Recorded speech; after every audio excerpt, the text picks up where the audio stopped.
بسم اللہ الرحمن الرحیم۔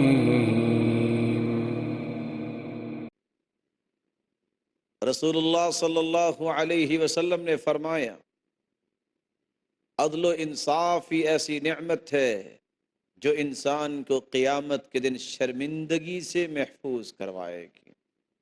عوف ابن مالک رضی اللہ تعالی عنہ سے مروی ہے، رسول اللہ صلی اللہ علیہ وسلم نے فرمایا، ان شئتم انبأتکم عن الامارہ، اگر تم چاہتے ہو تو میں امارت کے متعلق تمہیں بتا دیتا ہوں۔ صحابہ کرام نے جواب دیا، وما ہی، سرتاج رسول بتائیے امیر بننا اور امارت اختیار کرنا کیا ہے؟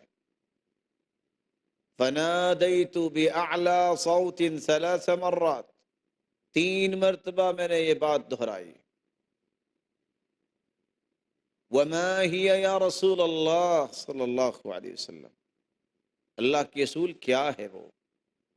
فرمایا، اولها ملامہ، امارت اختیار کرنے والا سب سے پہلے ملامت کا سامنا کرتا ہے۔ وثانیها ندامہ، اور دوسرا یہ شرمندگی کی ہی راہ ہے اگر انسان یہ مانگ کے لیتا ہے۔ وثالثها عذاب یوم القیامہ، اور تیسرا اس کا وبال قیامت کے دن عذاب کا مستحق ہوگا۔ الا من عدل، سوائے اس کے جو عدل و انصاف کرتا ہے۔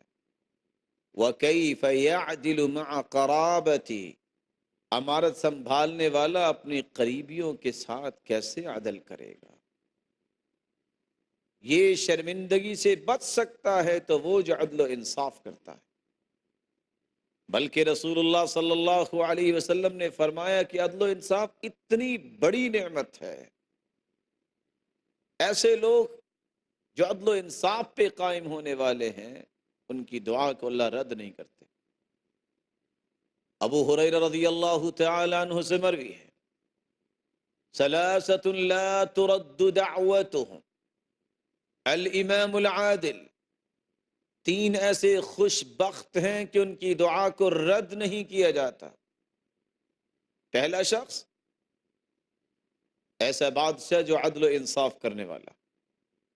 والصائم حتی یفطر، روزے دار جب تک روزہ افطار نہیں کر لیتا اس کی دعا کو رد نہیں کیا جاتا۔